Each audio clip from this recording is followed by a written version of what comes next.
Listen, I know it's only been a couple of weeks, but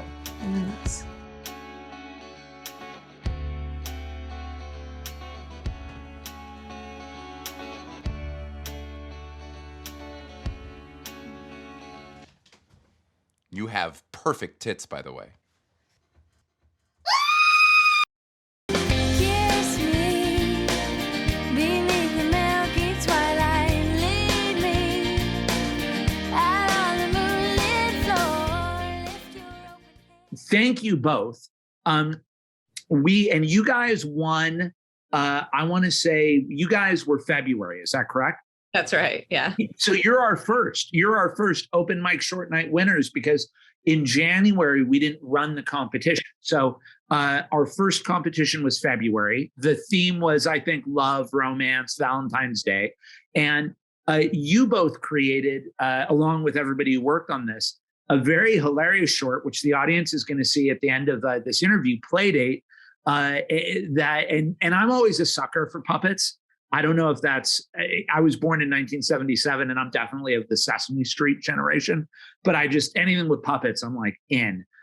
So I want one of you to take it. Would you tell us what Playdate is about? Set us up. Yeah, it's about this young woman, and she starts dating this guy, and they go on a date, they come home, they sleep together, and then the next morning he turns into a puppet. And she kind of has to figure out, like, what's going on here, and how do I turn him back into a human, maybe? And it's sort of about, like, what if our relationship dysfunctions were puppets? Jaden, anything to embellish?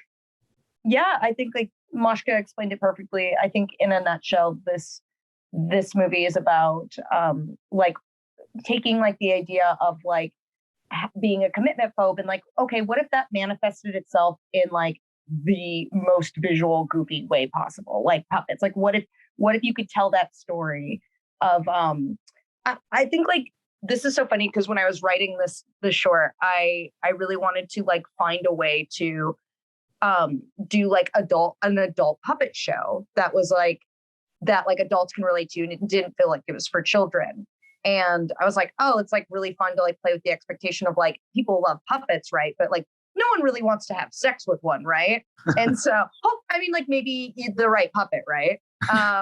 But this was like taking that and like, oh, that's like a really fun concept. Like, what if, when you date someone and when you're in relationships, you see them differently. And what if the way you were seeing them was this hyper fantastical way?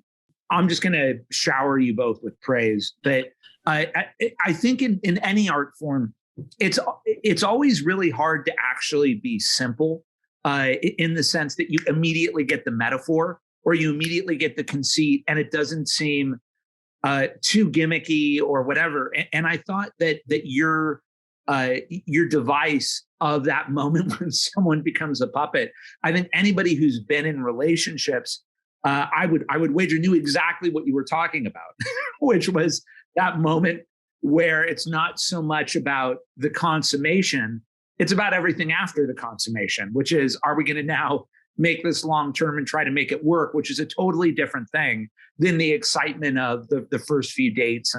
And so I thought it worked beautifully. And then as people will see in the movie, you do this great thing where, and please I want to make sure I'm remembering the scene right. There's this great scene later on where you're talking to a friend who also has a puppet lover, but they seem to be like totally good. So just either of you take it. What were you saying there just in terms of, because he seems to have reconciled himself to his puppet partner and love it and not be bothered. But your character, Jaden, can't quite get over the hump of that. And just talk about that a little bit.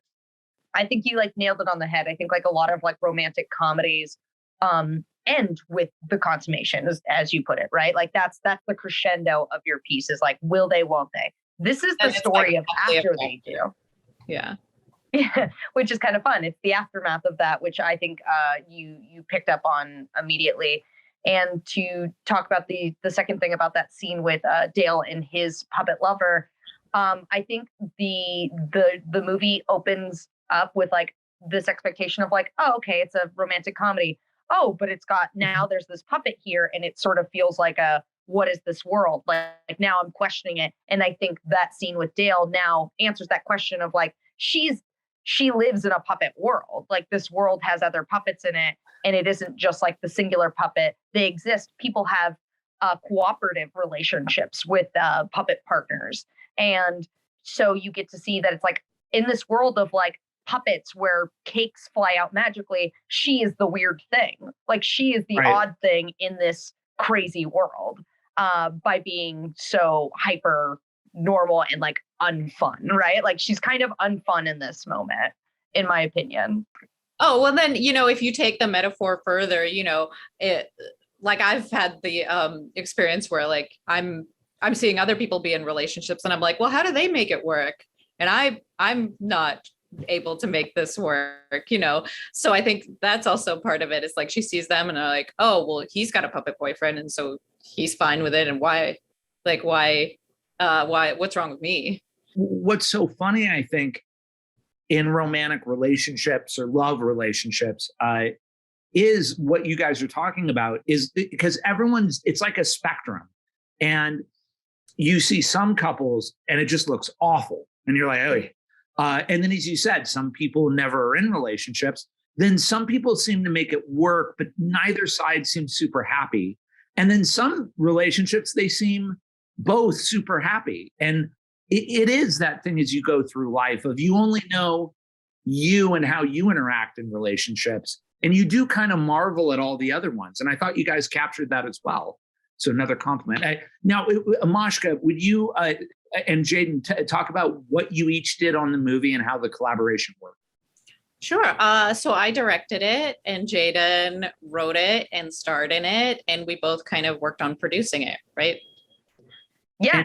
I just want to touch on like your thought about the relationships and puppets, because I thought that was really neat. And I was like, yeah, there's relationships are as like different and colorful as puppets. Like they're all of these like it's such a great way to have that conversation, because like relationships are all so different. Like no two are the same, right? And there's different, they have as much variety as like a goofy orange purple puppet with like feathers, right? Like there's so much variation. It is a spectrum. So are puppets. And I think you could like really tell that story through it and like immediately visually tell that story. And I just thought I had like a moment now that I was like, oh, that's really neat. I didn't even think of like other people pulling that thought from it.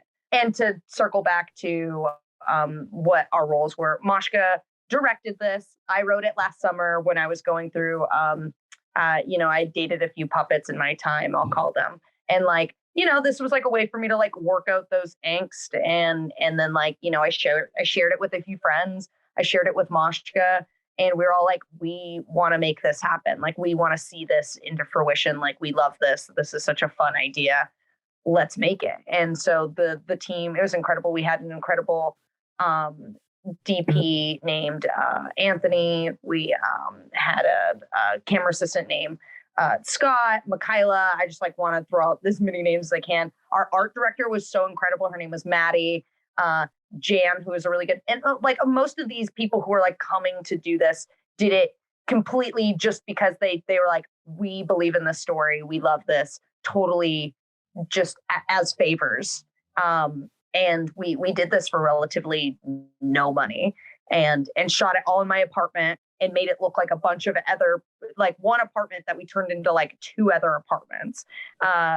But with like the help of like this incredible crew that just believed in the story and was like, this is amazing. I want to be a part of this conversation.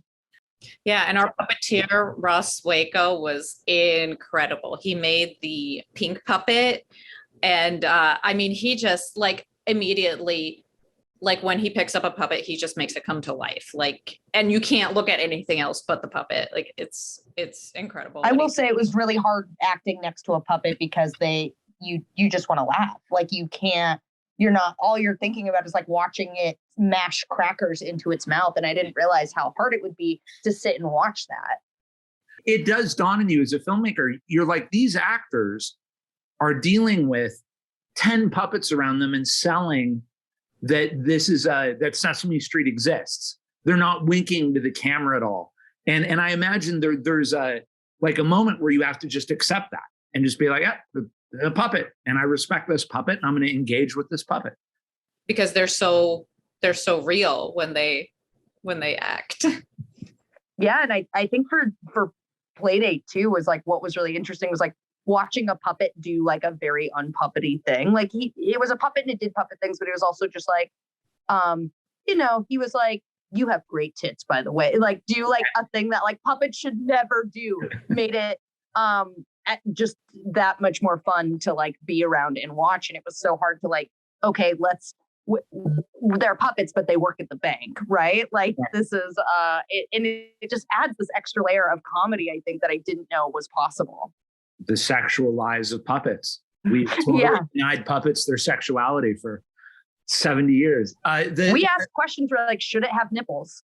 Should we put nipples on this puppet? Like where's that line? And we're like, wow, I've never had to like have that conversation of like, how puppet is this puppet? One of the other things I loved about your short, and I think about this, and it's something I've really been trying to figure out cinematically, is when there are romantic comedies, even if, and I'm talking about Hollywood romantic comedies, even if they're ostensibly from a female point of view, they don't feel, if you're being really rigorous as an artist, they don't feel like they're from a female point of view. They don't feel like they're actually.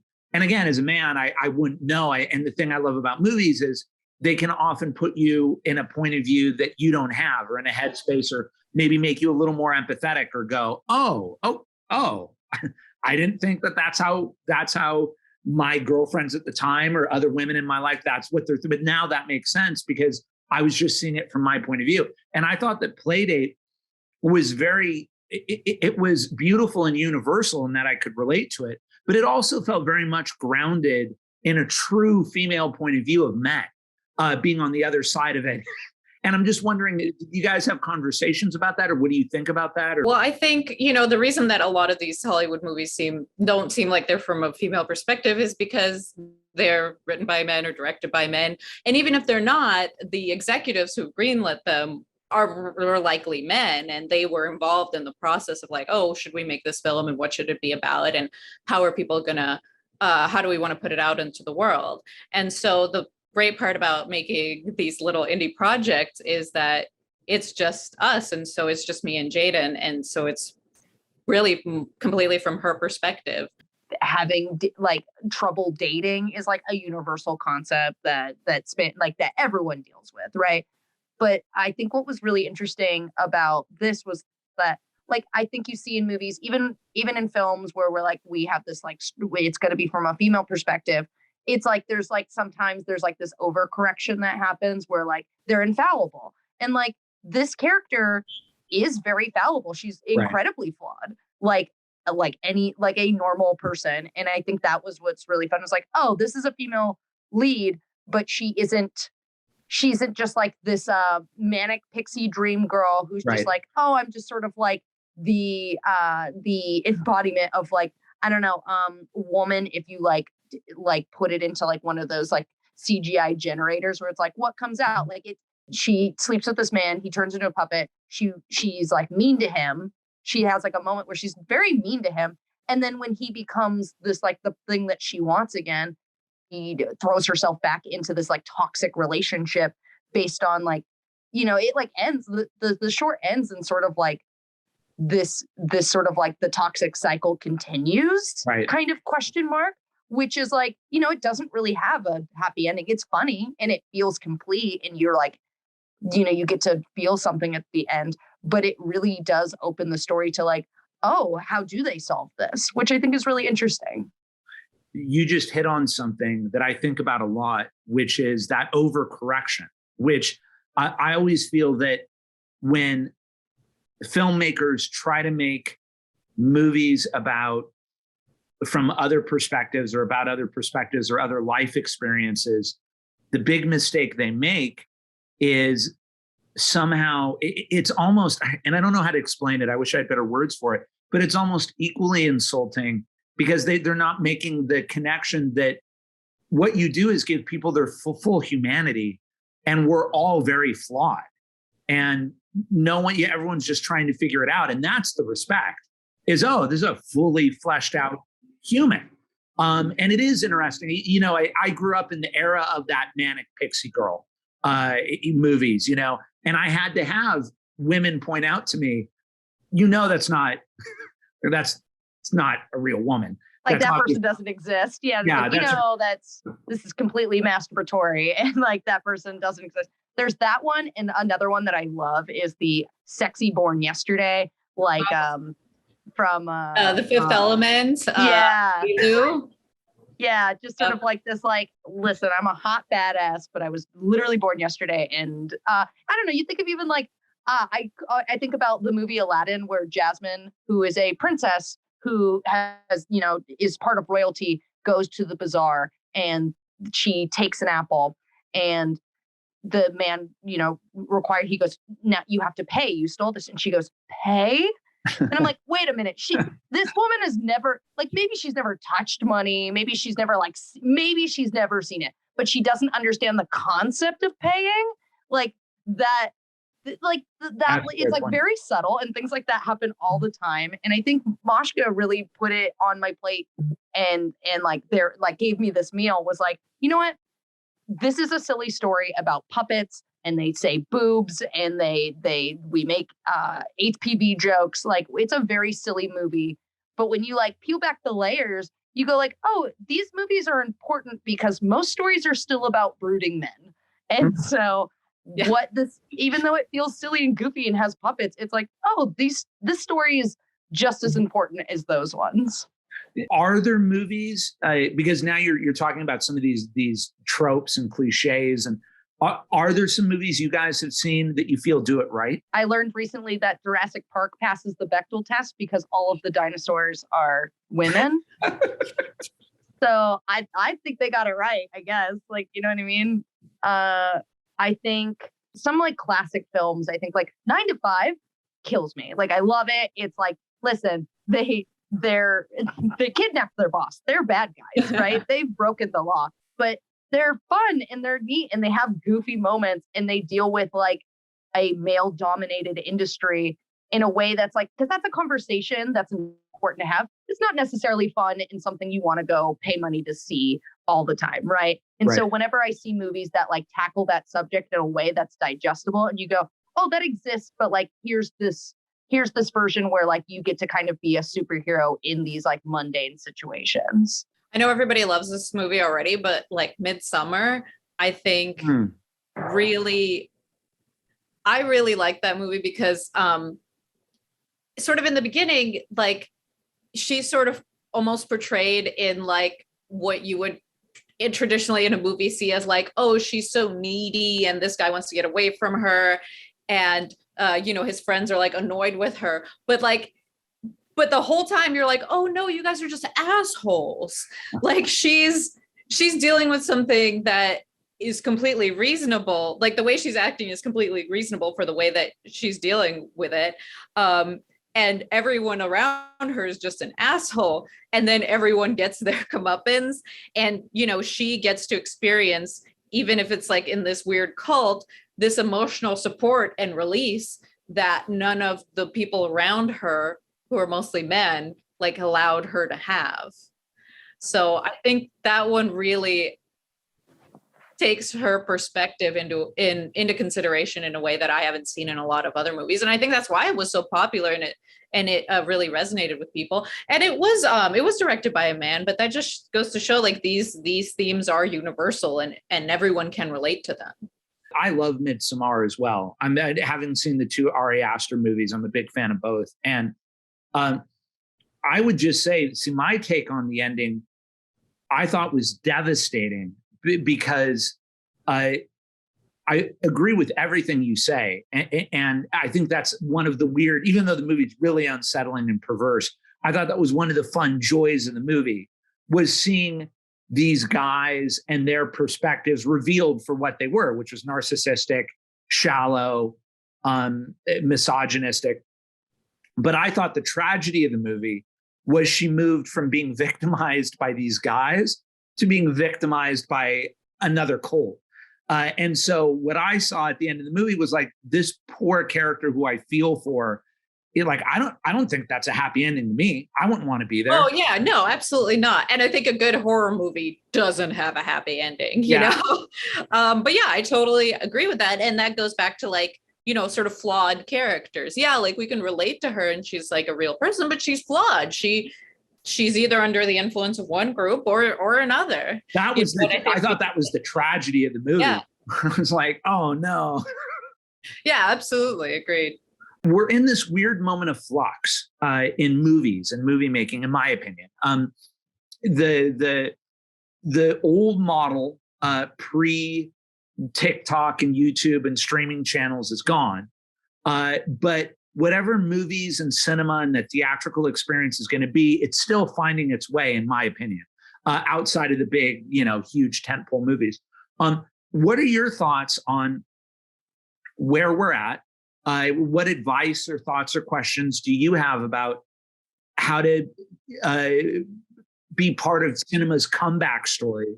And what are your feelings as filmmakers? And you can go anywhere you want with it, that you would tell other filmmakers so that they can make exciting, interesting, voice-driven works. I'll jump right in. I think get involved in your community. If you're like a filmmaker, get involved with Secret Movie Club, get involved with your Channel 101s, like get involved, meet your people who also want to tell stories, and get involved with those people if you're a filmmaker and you feel like you have a story or you want to help bring something important to the world and like make art. You know what I mean? If you want to make art, like get involved with these communities that exist. What I'm seeing in trends in, like you're saying, like the TikTok generation, I think what's like fascinating about like that generation is like they're interested in like moving away from like the commercialization of film. A24, I mean, like, Warner Brothers puts out the Minions movie and they're like, great, like that's their huge movie of the year. And like A24 is cranking out these like bangers all the time that like change people's lives, that like tell these stories. And I think like genuine is the new or like being vulnerable is like the new edgy comedy world. So I think we're seeing a trend of like people wanting to express, be artists and get like in touch with that side of themselves again. And I'm really excited for it personally. I think to other filmmakers, like whatever it is about you that's like weird or different, that's the thing you should make films about. Like that's the most interesting thing about you, well, whatever it is you don't want other people to know, like that's what I want to see.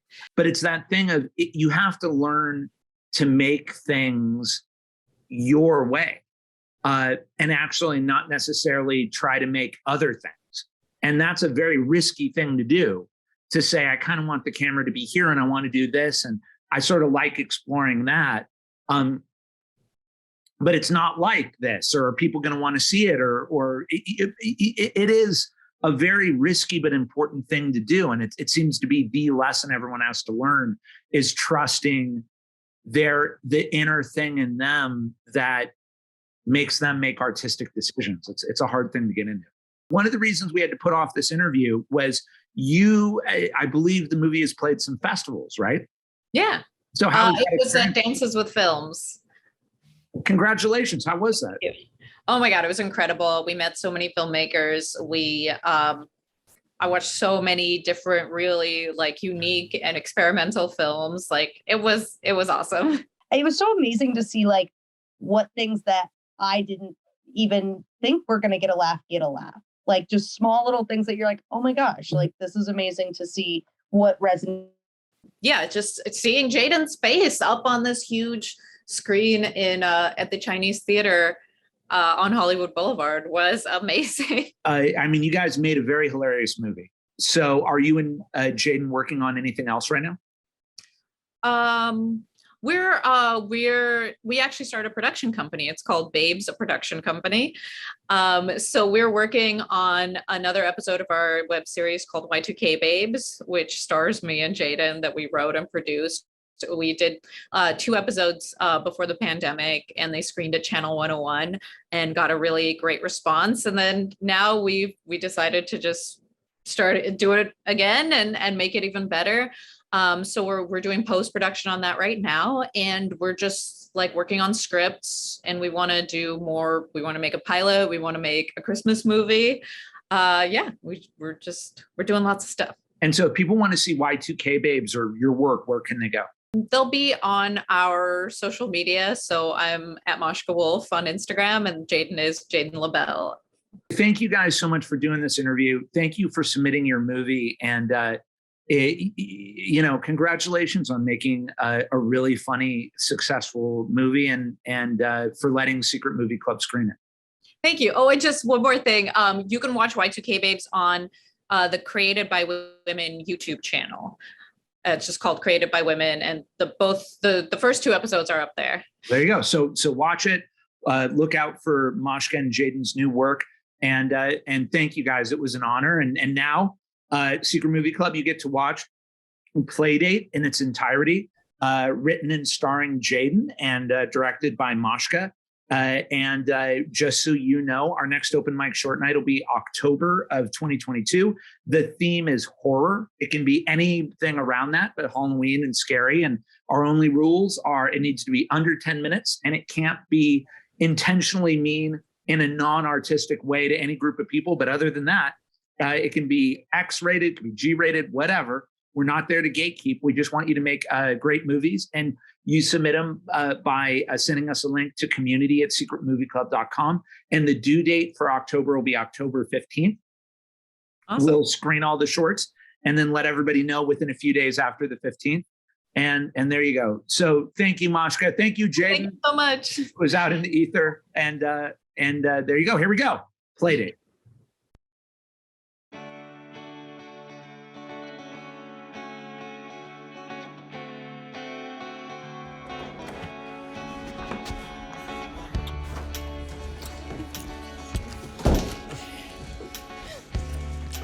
So many plants. Yeah.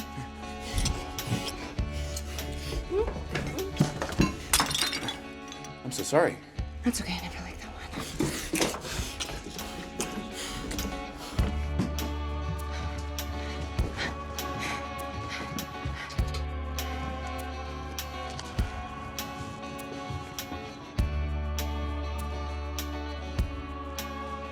Looking for some love? Vicky, I have to be honest. I'm not looking for something casual. It's Kyle, right? Jokes! I'm kidding. Listen, I know it's only been a couple of weeks, but we already got so much going for us. Like, we like the same music. Motion City Soundtrack and Dashboard Confessional. You're not a Scientologist. I consider myself spiritual. And we both think Vanderpump Rules is this generation Citizen Kane. See, you get it. Listen, all I'm saying is you have nothing to worry about with me because I'm in this. My boner's about to explode.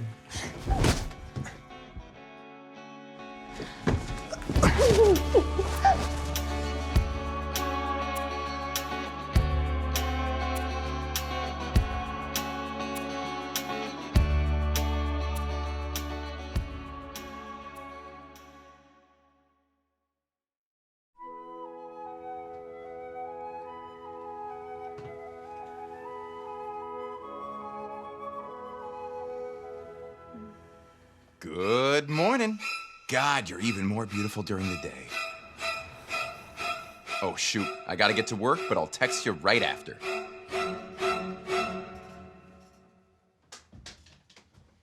You have perfect tits, by the way. Why didn't anyone tell me this could happen? Tell you what, dude. Like when you start dating someone, you see them different. Nobody was hiding that from you. You've just literally never dated anyone before. Relax. And Mazel Tov, by the way, you should be happy. Relationships are fucking dope. I still remember when Rob and I first got together.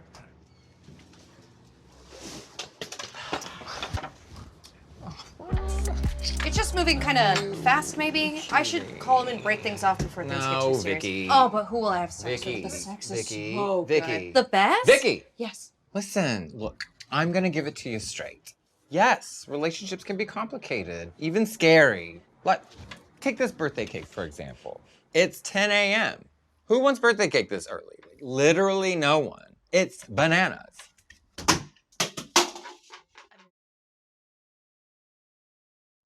I'm not really sure. Don't interrupt. It's very rude. Sure.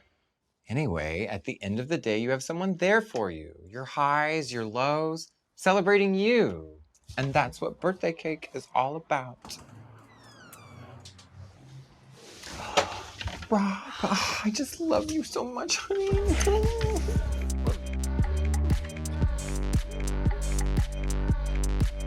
Okay. I think I get what you're trying to say. Can I have some cake? Absolutely not. Cake is for happy people, not whatever you are. Well, have fun with that. Enjoy it. Love yourself. Bye. Ah.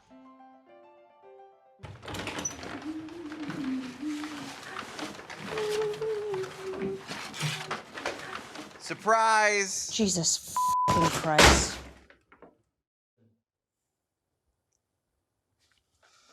Thanks for the pasta and crackers.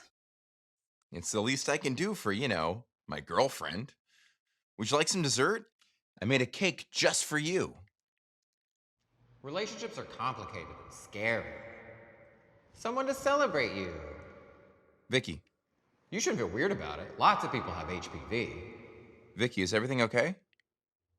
Kyle, I don't think I can do this. That's okay. We can just put it in the refrigerator and eat it tomorrow. Not the cake. This relationship. I feel suffocated. I can't breathe. I just can't see myself with someone like... I just can't see myself with someone like... What? Like you. I think I should leave.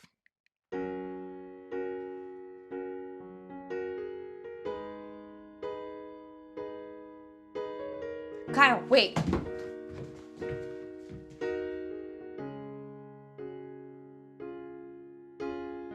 I'm sorry. When I get close to someone, I start to see them differently, and I don't know why, because... Just stop. How is that my problem? Because when I see you, I see you. An independent woman with a great personality and really cool boobs. Goodbye, Vicky. Wait. You really think my boobs are cool?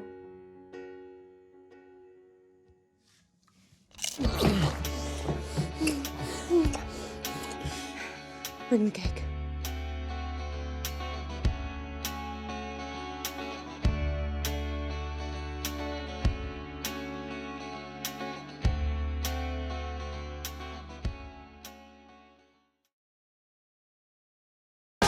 Kiss me beneath the milky twilight. Lead me out on the moonlit floor. Lift your open hand, strike up the band, and make the fireflies dance. Silver moon sparkling.